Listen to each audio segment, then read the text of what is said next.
All right. So the game development process, I think Esteban has been through this a number of times, but in very, very small groups.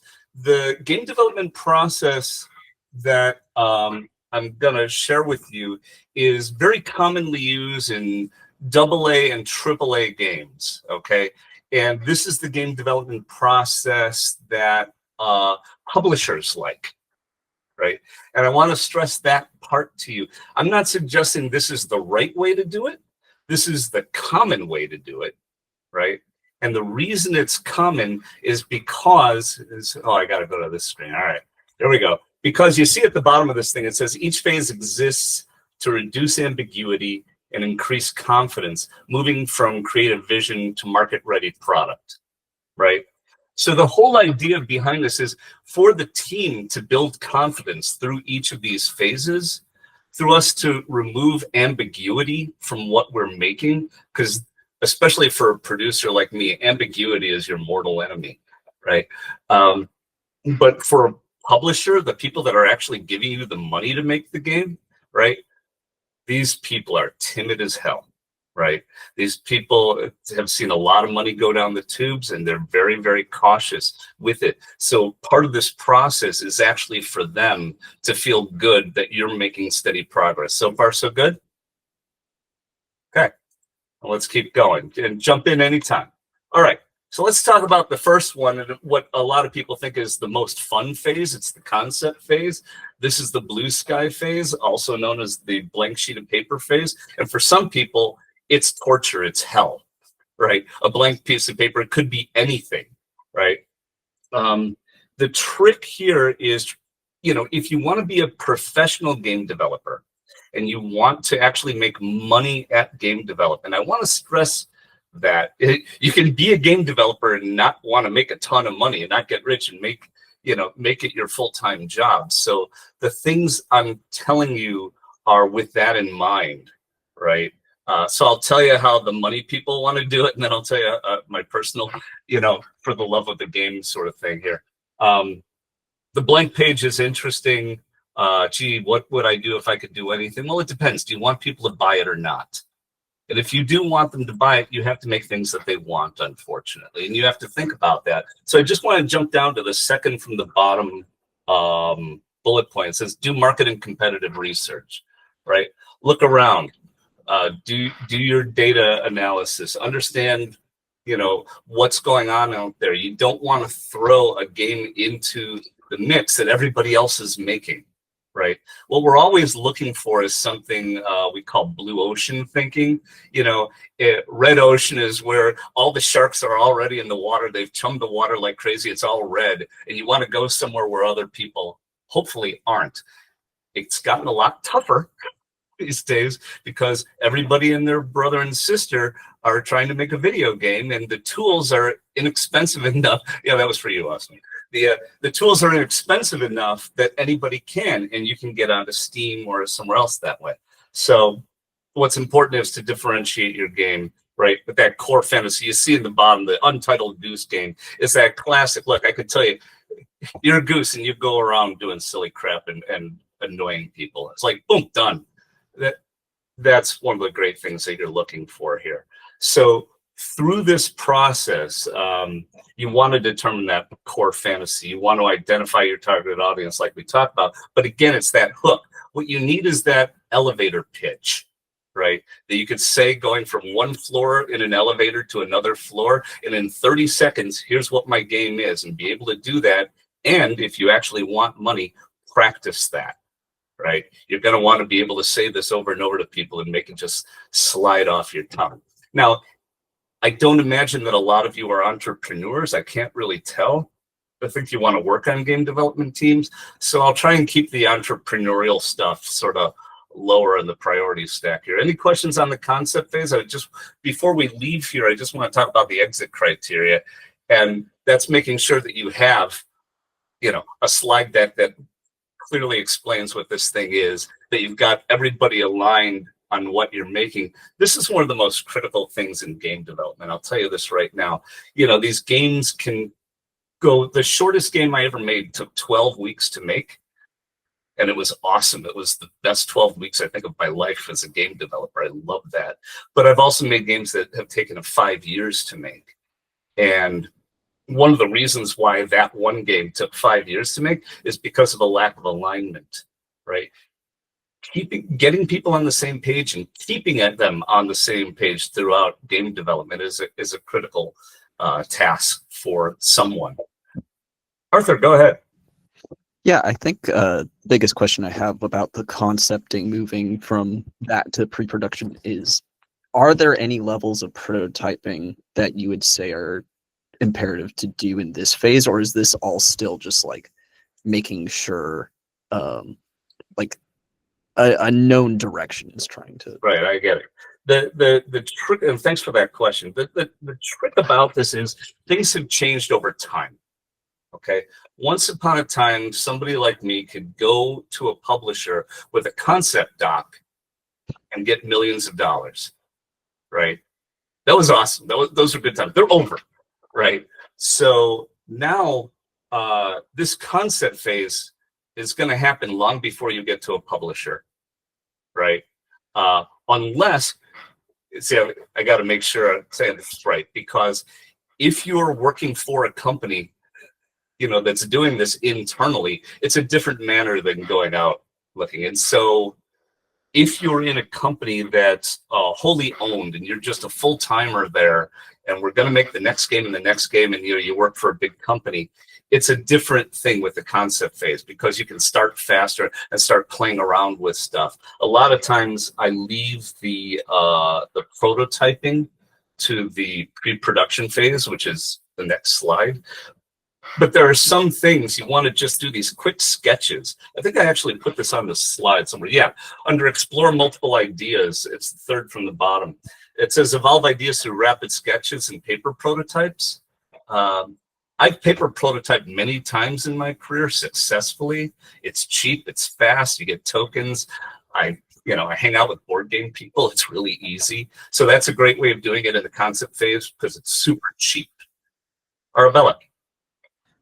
I just raised my hand to that about paper prototypes because for my capstone at Indiana, we had to do that. And our group took the longest to get from paper prototypes. And I remember when we first presented it, we used like gushes as our characters on a piece of paper. So you can literally like use anything for them. Yeah. And they're so good. Yeah, I agree 100%. As a matter of fact, on the last game that Siobhan and I worked on together, there was a period of almost 3 months of paper prototyping. I don't think either of us were on the game at that point where they were doing the paper prototypes, but yeah, but they were fast too. They were too big. Some people can go overboard with the paper prototypes too. But let's move on. We've got a lot more slides to go. Okay. Anything else before we leave this one? I don't want to rush you too much. But I've got about 10 slides to go through, and I want to make sure we're using your time wisely. All right, pre-pro, like we were talking about before. All right, pre-production is a big deal, especially the larger the team that you have, the more pre-production you're going to want to do, right, to make sure that we really understand what it is we're trying to build. These games can be very expensive to make. So I've divided into 5 different ideas here between design documents, visual development, tech stack, gameplay prototypes, which we were just talking about, and project planning, right? So how much do y'all know about pre-production? How much thought of you? A little bit, Arbella, a little bit. Darius, kind of a lot, Darius? Yeah? All right, I just want to make sure I don't spend too much time on the wrong things. That's why I'm asking about this kind of thing. Pre-production, was it Dwight David Eisenhower said, I paraphrasing and butchering this thing, but planning is everything. Plans are nothing, right?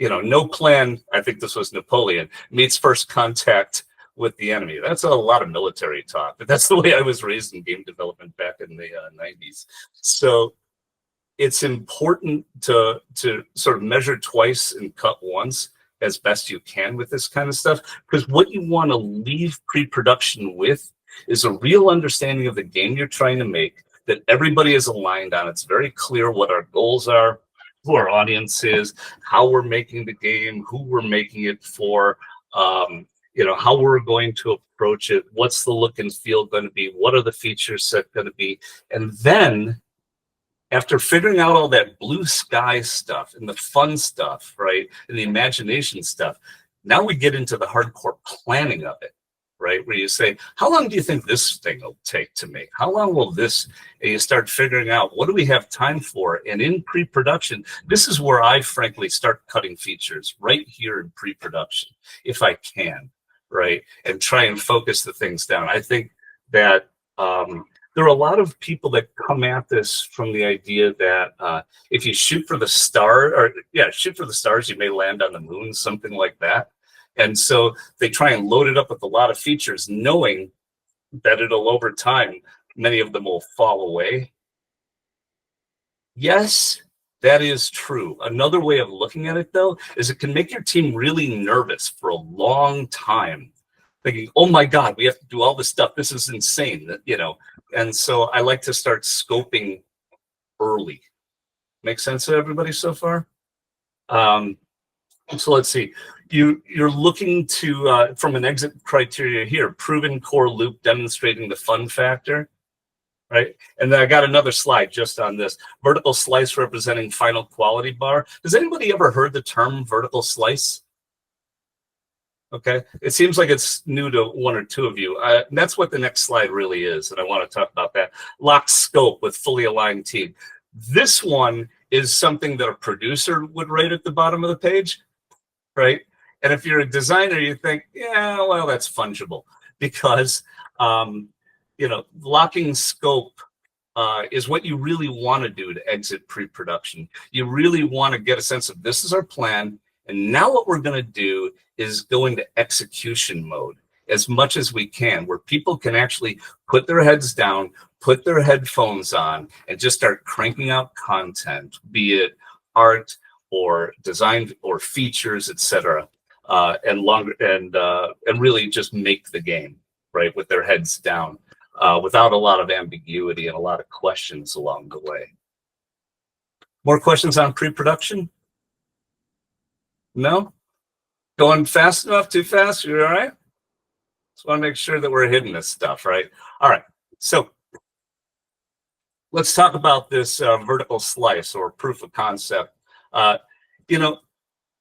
This gained traction around 2005, I think, because people started to realize this is a great way to test your idea.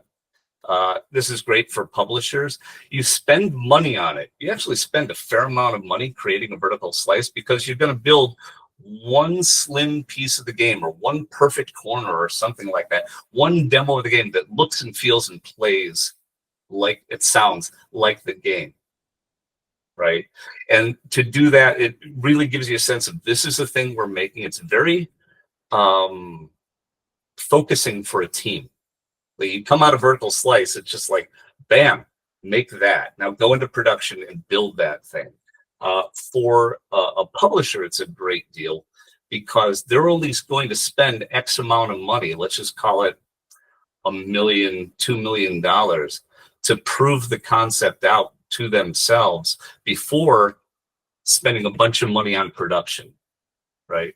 So this is where the rubber meets the road for a lot of teams. And if you're on a team that's sort of an indie team, and you're working with a publisher, this could be the make or break moment for your project right here, right?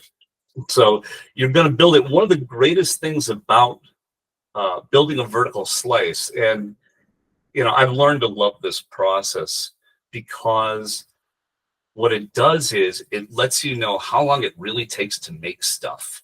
Right? Like, okay, we're going to have, levels that work like this. And then you do it, you're like, holy dog shit. It turns out it takes 3 times. Did I say that right? The amount of time it takes to make a level is 3 times what I thought it did. And then you go into problem solving mode. See, you're not out of pre-production yet. Vertical slice is part of pre-production, because by going through the process of making stuff, going through this process of coding things for it, even though in vertical slice or proof of concept, you may be writing throwaway code, You may be writing throwaway code. Depends on the team, and there's all sorts of opinions on that one. I won't bother with it. But what you're really doing is learning about the team, about the process, about the game, and a lot about how long it takes to make stuff, so that you're ending pre-production with a schedule that is actually based on logic, that's based on doing. Good. Questions here? All right, let me just check this page, make sure there isn't anything I missed that I think we should cover in more detail. Like I said, I want this to be a leave behind for you. I think that covers it. Esteban, what do you have? Now, one quick question. How do you decide what part of the game you're going to use for the vertical slice? Should be like the intro of the game or more of like the mid-core of the game? I know that's a great question. I never do the intro to the game. Personally, I've never done that. Instead, I do deeper into the game when I don't have to worry about tutorialization. I don't have to worry about new player experience, nothing like that. It's a matter of at its most mature or near its most mature, this is what we're talking about. And maybe most mature is pushing it a little bit, but the idea is to really prove out what we need to prove out. And so what part of the game I would do or what level or whatever is really based, for me, on the biggest risk areas of, I'll use the word the game. And what I mean by that is there could be risk areas that are engineering focused, that are technical. Like, geez, how are we going to make this streaming work so that every level rebuilds itself every time, etc. It could be something like that that you want to prove out to yourself there. I'm not sure that's the right vertical slice necessarily is the right place for that, because it's really about look and feel and fun factor. So another thing is just the riskiest features, right? I like to start with the highest risk features first, right? And get those proven out right away. A lot of people tend to push those things down the road a little bit and depend on them, even though they don't exist yet, haven't been proven, and now you're building on a house of cards. So I like to do a level that's indicative of the rest of the game, but is impressive, because usually I'm using it as a sales tool. And things that'll sort of push the limits. But still, when you're doing a vertical slice, it's about scope control on the vertical slice as well. You're not making the whole game. You're making a slice of it. So what are the most important things?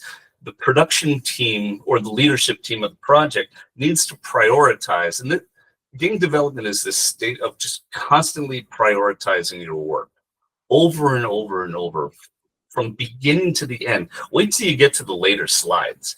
Prioritization is a huge factor in this thing, but you want to do that also when you're deciding what's going to be in your vertical slice or in your perfect corner. Is that enough of an answer, Esteban?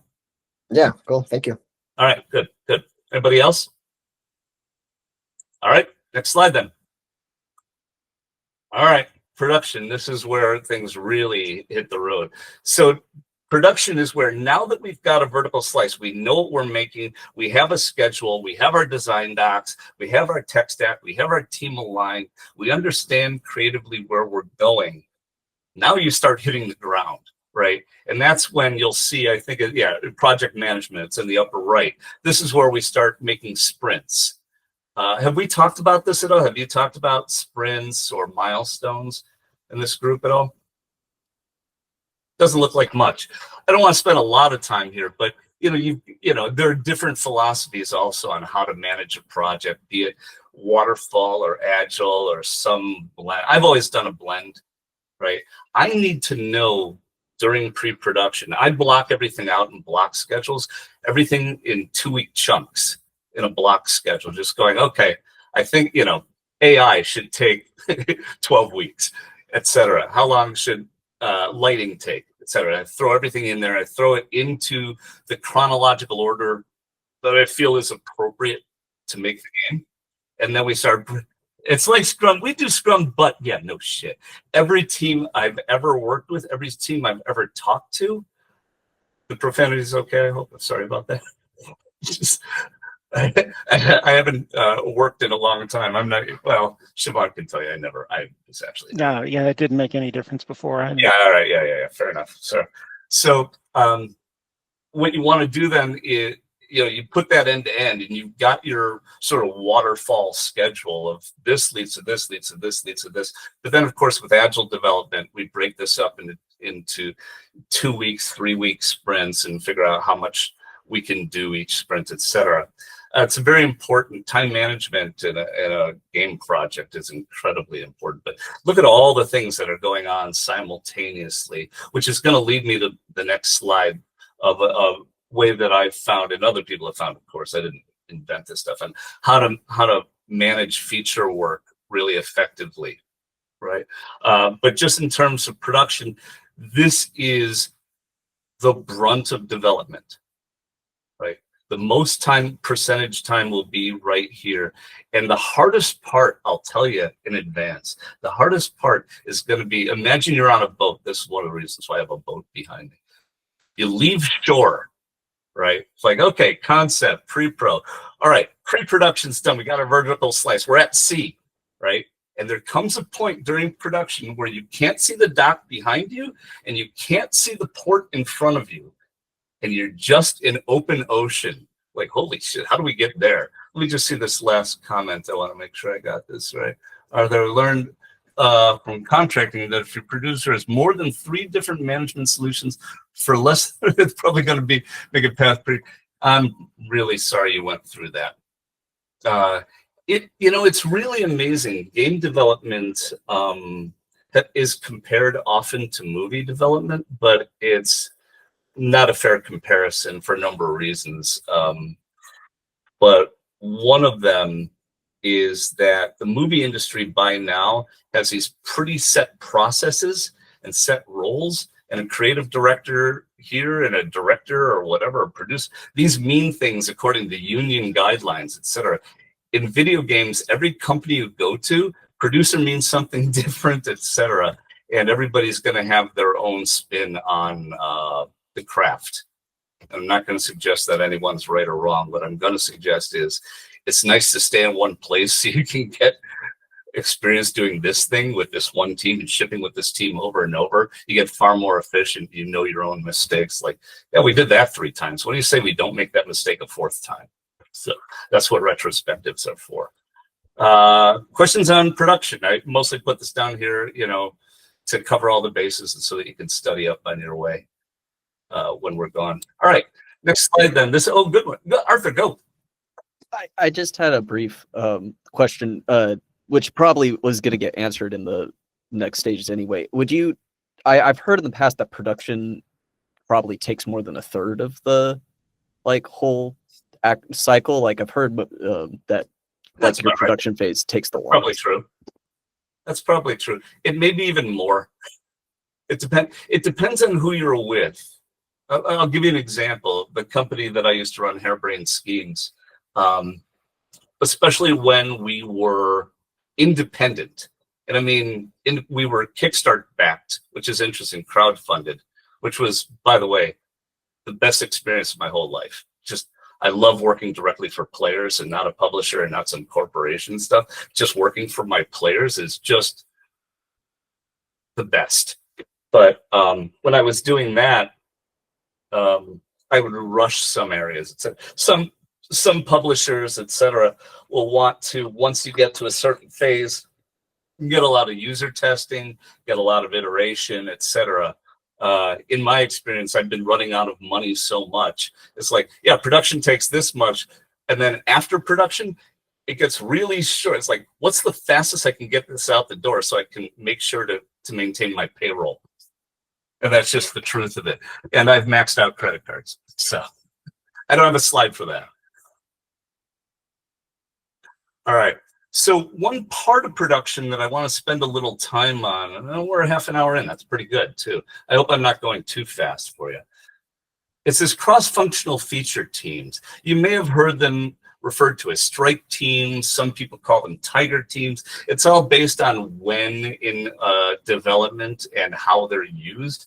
But I love this to pieces. This is how to get a team working together, get stuff done, right? Without the creative director or the game director having to point their eye on everything and be in every single meeting, etc. The idea is that the game director and the production team give very clear goals for a feature team. They get together with the spec and the designer who wrote that spec, and then we get a group of people together who are going to make that thing and who are empowered to make decisions on that thing, right? And they don't have to ask for permission or whatever. If they need to ask for permission, you don't have the right people necessarily on that team or leading that team. Somebody has to be there to go, yep, that's good, we're going with that. And you can clip along that way. And then have regular reviews with your leadership team to make sure that you're delivering on what the vision was. But this, I can't stress enough, for me personally, how beneficial this particular thing is. 5 people or whatever just make something happen. It's just great. I've had a lot of success with this, and who knows? Maybe at another time I can come back. I've got a what do you call it? A case study of a critical moment in one of my projects. This is before Siobhan and I worked together. There was a critical moment on one of the projects. It's like, oh shit, how do we solve this? And it really involved a cross-functional feature team, like just taking control of this one thing that was broken and making it happen. But that's basically how I proved to the studio that this would work. So questions about this particular topic? This isn't, the game development process, but it is sort of a thing I just wanted to deep dive on briefly, right? And keep in the deck for you. I've got another slide like that also. All right, so yeah, to end pre-production, it ends with the alpha milestone, or production ends with the alpha milestone, if you're lucky. There have been times where I've been on a project where we've had to go back with an alpha more than once to get it approved by a publisher because it didn't meet their criteria or their standards or whatever. And that's just the nature of the beast. Then from a business point of view is, can we afford to do this in the end? Because they're not going to pay you more to hit that milestone, right? That's the fun thing about milestones. That's where people like me get paid so that they can pay people like you. So it's a real pass through. So milestones are pretty important. This one's a big one. And, just like I was talking before about every team has a different sort of way of doing things. Different publishers have different criteria for alpha and beta milestone. But let's just stay on alpha for a minute. This is a pretty common one. Core gameplay is complete. Game is playable from start to finish. It can have placeholder art in there and stuff like that, right? All major systems are integrated into a cohesive whole. The balance is rough and bugs are plentiful. This is, in movie terms, your rough cut, right? We're slamming everything together and that scene doesn't really work. And when it gets to that scene, you put up a slide saying, insert dogfight here, that kind of thing. But that's what the alpha milestone is about, to be able to actually see the game. And so here's what's ready. All gameplay mechanics, end-to-end playability, major systems, basic content, right?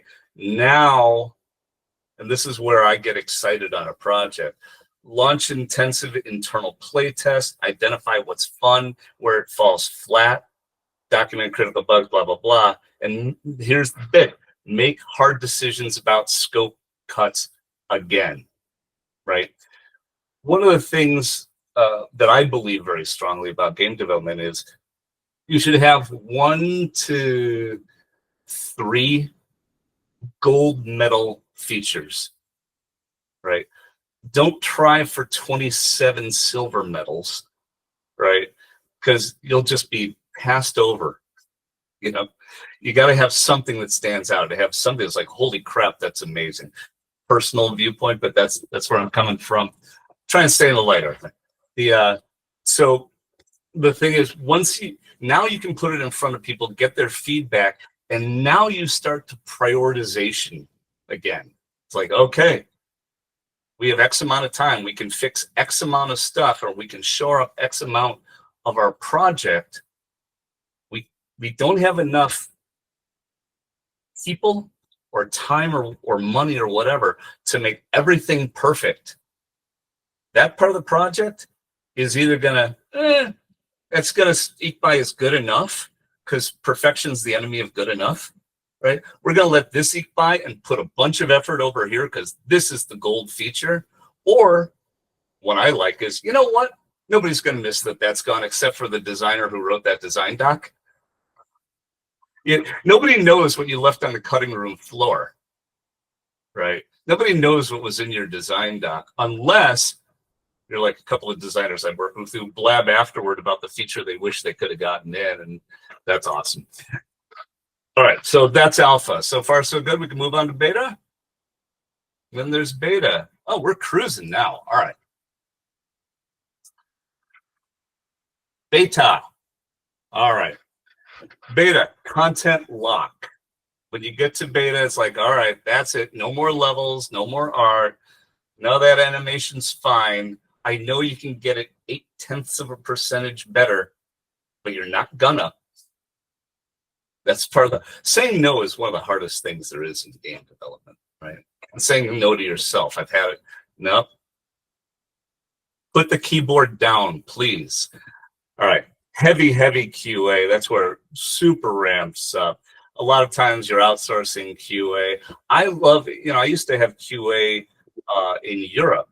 And what was great about that was I would wake up to a whole bunch of bugs that they had logged overnight, and I could see where we were in the beginning. And that dev cycle was great. Now let me see what Siobhan slipped in there. Of course, that's cursed danger, Kickstarter development. You often do reveal your plan. Oh, geez. Don't even get me started. Yeah, I just wanted to throw that in. It's because it's such a horror story. So it can be, and that is why I run the Kickstarter, not Jordan Weissman. But yes, yeah, exactly. People do You say as little as you can get away with in the Kickstarter. Make as few promises as you can. All right. Well, since we're a little ahead of time budget, I'm going to jump in with a bit here. I was doing a Kickstarter for actually one of the very first $1 million plus Kickstarter to ever ship. It's called Shadowrun Returns.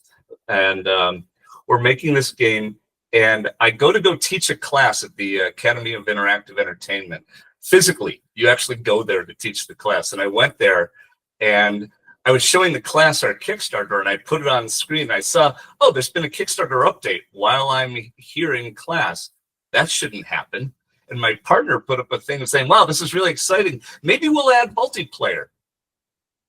I swear this happened in 2012 as a class dismissed, and I drove back to the office and we made another video about no, we're not.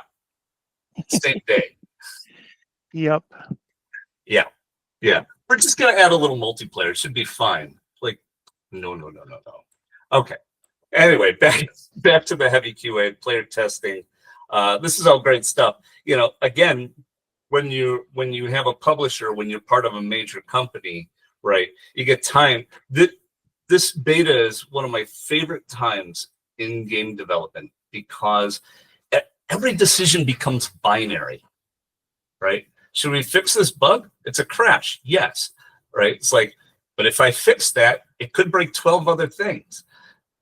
And only 2 people have ever gotten it. It's like, well, let's do, then you do that open beta or that, you know, the live beta with a bunch of people, and you find out at scale, that thing that you hit twice, everybody's hitting it. It's amazing how narrow-minded we can get making games. Just like, worked on my computer, ship it. Like, no, you can't do that. But with this phase right here, like, one of the great things about it is just binary. It's like, do we have time to fix this? No. Okay, put that on the patch list. That'll be in patch 1. That'll be in patch 2. That'll be in patch 3, etc. So there is something that, you know, as you get clearer and clearer, your decision making gets clearer and your head gets clearer, hopefully. Let's look at the priorities here. Again, first impressions, polishing the opening moments, onboarding, retention, balance. These are all the things that we work on during the beta phase. Who's got questions about beta? No. All right. We continue. Launch. Everybody remember this is the midnight show of Halo when you can go to. Remember there were game stores or there were stores you could buy things at. So cute. I'm glad we have cameras for that. All right, launch. Most of this prepping for launch has nothing to do with anybody in this room, right? Mostly. There's a lot of QA going on, certification with different. Has anybody ever developed for a console? Have you heard the term certification in terms of game development before? Yes. One of the most nerve-wracking things that I can think of is putting a game into certification, because it goes into a black box, right? And all of a sudden it's pass or fail. And it's like, you failed and you have to fix these things before you can resubmit. They're like, we got to put this thing out. It's like, no, it's got to work the way our console wants it to work, the way people expect the platform to work, or you're not getting onto this thing. So certification is a very big part of it. And then from there, there's marketing campaigns, PR, community and stuff. And if you're lucky, especially for your parents, you get to do an interview or get your picture on a website somewhere where you can say, look, I'm actually doing something with my life. It's okay. I'll tell you, I swear to you, and not to be maudlin or anything, my parents died without having any idea what I do for a living. They didn't get it at all. It's like I could show them the box of the game. I could even demonstrate. They're just like, that's great, pal. I don't know. They were Domino's type people. I don't mean the pizza. I mean the game. So again, the goal for launch is to deliver a stable, memorable experience that meets expectations, right? And delivers on your brand reputation. I do have a post-launch slide for you, just because I want to be completist so that you can take this away with you. And that's the journey continues, right? The first one I want to highlight, though, is the bottom left. That's rapid response. Because if you think you ship the game and then exhale, I'm sorry, that's not what's going to happen. You hold your breath for weeks. Still, like start turning purple, just waiting for the bugs to be surfacing. And for people reporting it, people are, scouring Reddit and scouring the forums, etc., to learn what's going on. And that rapid response is incredibly important to the success of your product. Once upon a time, I mean, when I started making game, if you patched your game, you were a failure. If you had to patch your game, you were a failure. Went into a box. Patching the game was incredibly hard. The internet didn't really exist that much. And it was nuts. Now it's like, well, of course you're going to patch the game. Like, when's the first patch? When's the next patch coming out? Anyway, it's about building trust and building long-term trust. You start with that rapid response. Like, okay, we took care of the things that are hurting you right now. And just to give you a roadmap also, in the future, we're going to add these things, etc. Yeah. Siobhan, did you put your camera on because you had something to add here? Oh, I was just going to say that you probably come into this moment with a whole stack of bugs that you hate and that you desperately want to fix and that you were afraid to fix. Yes. Late in the process, either because it might cost you you might have to redo cert, which is unacceptable, or you were just afraid the risk of fixing it would break something else and you were short on time. So it's very common. You're not even really holding your breath. You just roll straight into your post-launch phase saying, okay, now we're immediately getting our first patch. We're working on that right now while we ship, because we know we've got stuff that we want to. And that happened on the Lamplighters League. Yeah. Certification on Lamplighters League nearly cost me my life. I swear, it was just a horrible, horrible experience. Yeah. But we were creating multiple patches simultaneously. Like, these people are working on patch 1. These people are working on patch 2, because we're not going to do any of the narrative stuff in patch 1. So they're on patch 2, etc. So yeah, I completely agree. While certification was going on, I was still holding my breath. Maybe the team wasn't, because they were huffing and puffing and making stuff. Zach, what do you have? Yeah, and I was also going to add that oftentimes you'll find yourself going back in time to make a patch instead of like rolling with whatever new things you've done too, because it like might randomize something. So you're like, okay, well, this is what went into cert, and so I'm going to keep a little tag in my repository. So Then I'm going to go back and make my hot fix on just that, so everything else is exactly the same, and then I'll bring that forward. Yes, please, actually, please keep it safe. Keep it safe. All right. Well, I went through all my slides, and we have 15 minutes left for more questions and for rambling. You know, the game development process for these major corporations, this is what it is. This is their expectation. How long it is, what the exact criteria and every milestone will be different, especially those production milestones, because during production, maybe every 15 weeks or something like that, you know, your publisher is going to want to get a build, and it might even be a payable milestone. So you may find yourself, you know, the purity in game development is pretty rare.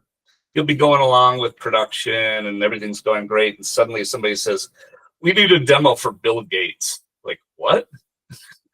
He does charity now. Yeah, I know, but he's going to come in. He's got a lot of money. You never know, you know, et cetera. There's going to be something like, you got to do a demo, or, oh, it turns out GDC is coming up. It's like, oh, that never happened before, but we need a demo for GDC, et cetera. I like to build those into my schedule.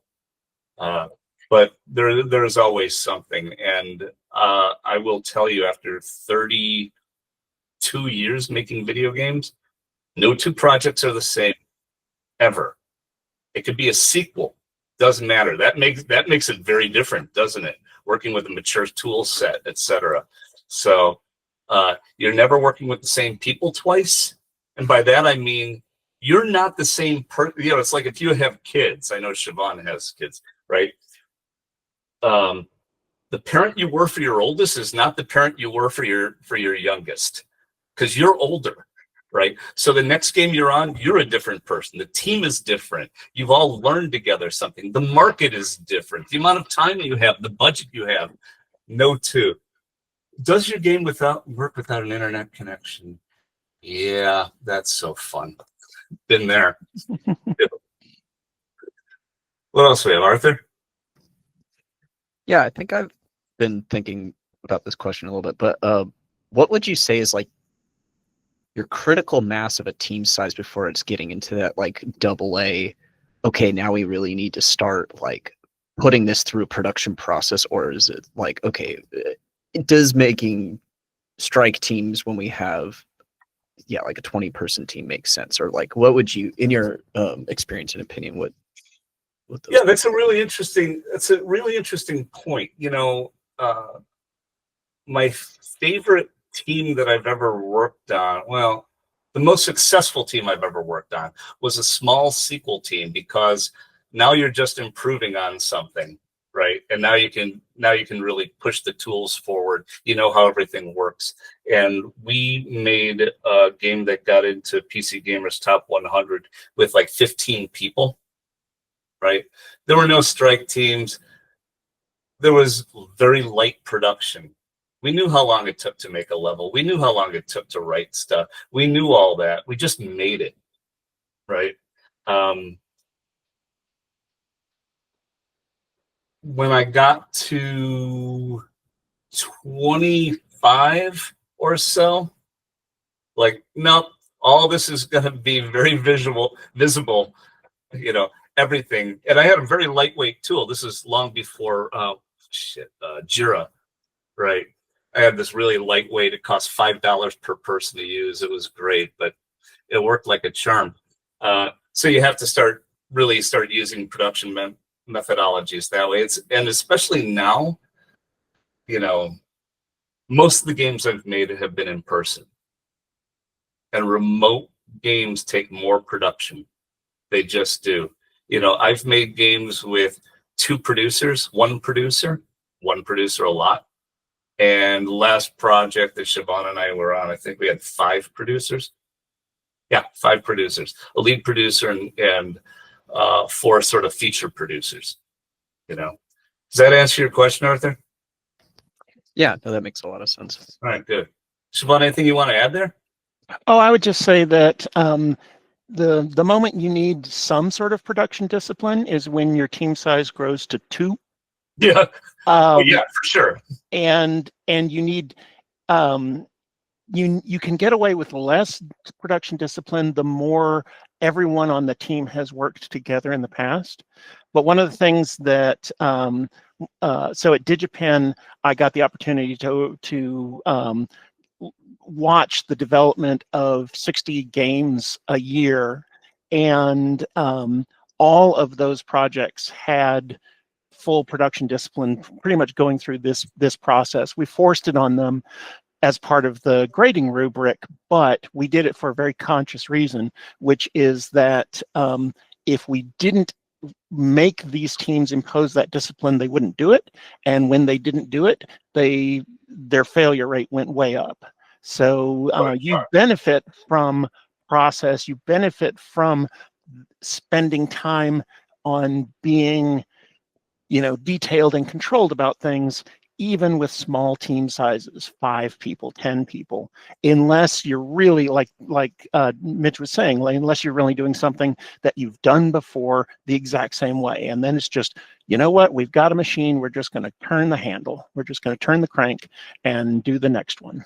Exactly right. To give you an example, to support what Siobhan said, Harebrained Schemes' first game was that 12-week game I was telling you about. This was a bet between my partner and the CEO of Bungie that you couldn't make like AAA game in 12, and it was 10 weeks. The bet was for 10 weeks.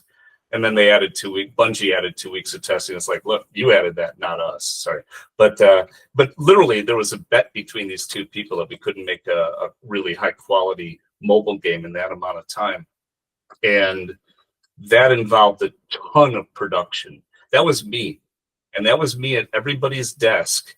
And I'm not exaggerating this one. Every couple of hours, right, to check in to make sure that they were coding the right thing or making the right thing, that they weren't off somewhere. It's like, no, you're scoping that too big. I mean, literally every couple of hours. And we were all just in one room, and I just walk around their desk and whisper, So I completely agree with Siobhan. I mean, I've been a producer most of my adult life, so I'm a big fan of the discipline for sure. Discipline also breeds morale, right? Working on a team that has good production discipline, people are often quite happy because they know what's expected of them. They know they can depend on other people. They know how decisions are made, etc. It's a big deal for a team. And the larger the team, the easier it is to get out of whack. And in some cases, out of control. Something I really like about the production cycle in general is, game development is a creative outlet, but there's this acid test of your vision with, can it be successful?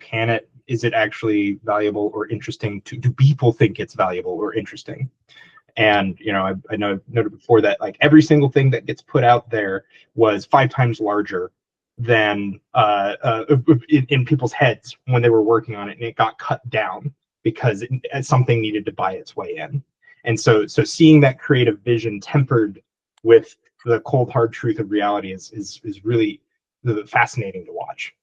Yeah, the cold hard truth is pretty awesome at times. I was on in my studio, we ran multiple projects simultaneously, maybe too many. And at one point I looked and I saw that one of our projects, and it was a Kickstarter project, was coming in for a crash landing, right? It was coming in real steep and real hot. And what I mean by that is they didn't have enough time to do everything on their list, right? And they had one of those people running the project that wanted everything, right? And that's what, of course, right? You only have one chance at a first impression. It's like, and if your first impression breaks because you tried to cram too much stuff into it, well done. Now they're judging your judgment, not your game. So I came onto this thing myself. I wasn't part of the team until I made myself part of the team. And I went into a production meeting. I said, okay, here's the deal. You have this many weeks. and you have this many features. Break down all these features by time. This is so simple. This is production 101. But right there in the room, break down every feature by how much time, right? Including iteration time, etc. Like, okay, that's all the stuff. Here's your 5-pound bags. You got 10 pounds of feature to put in your 5-pound bag. So which 5 pounds do you choose to put in there? And the good news is, because it was the leadership team, all I was saying is, here are the rules. You get this much time, right? And here's the stuff. I don't care what you put in there. That's your judgment on what you put in there. So they had complete ownership of it. They didn't have ownership of time, but they did have ownership of the action that they could take. And that's how to keep morale up on the team also.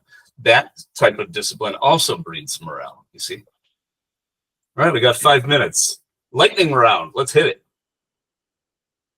I know there are some people who are, Yeah. I know there are some people here interested in starting their own studios or stuff like that. I know now it's very different from the time that when you were doing your Kickstarter.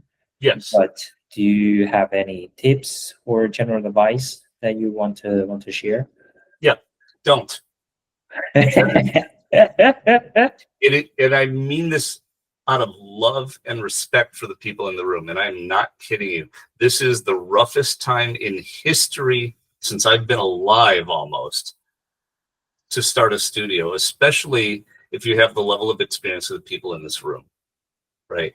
After 30 years and 3 games in PC Gamer's Top 100, I can't start a studio today and expect to get funding for it, right? People like me are having very, very serious trouble. One of my friends, a couple of years ago, got funding from NetEase, right? And NetEase was coming into North America from China, and they were opening studios, and then suddenly they were closing studios for various reasons. And one of my friends, unfortunately, last year, they pulled the plug on his studio. He didn't do anything wrong. Pulled the plug. And I mean, the budget started at, and I'm not exaggerating, the budget started at 300 million. That's a lot of money. And yeah, see, Darius knows. And that's a lot of money. And then they came back about 6 months later, like, can you pull that into 200 million? And when your publisher says that to you, if you're me, you go, writing's on the wall, we're screwed already. And then they came back with, can you make it 100 million? And they're like, you know what? We're just not making this game anymore, and we're done with you. And now that guy who's got talent from some of the biggest games you've ever heard of, right, were on his team. That's one of the reasons why the price tag was so high, right? Because he got these stellar people. He couldn't get another company to fund him, even though he had all this talent. He had beautiful prototype, right? And it, probably would have done okay. It's a crapshoot in the marketplace right now. Just a crapshoot. So I don't mean to sound flippant, and I don't mean to sound negative. Like it's the roughest time you can imagine.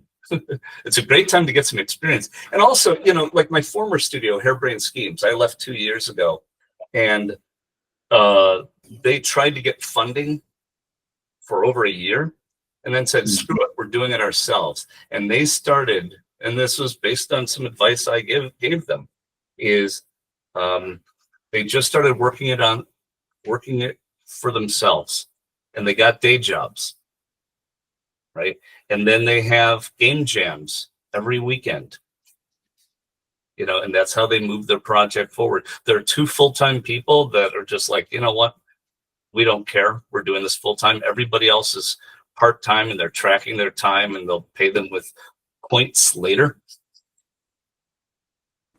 And a lot of people are doing that right now. And that's just the nature of the business right now.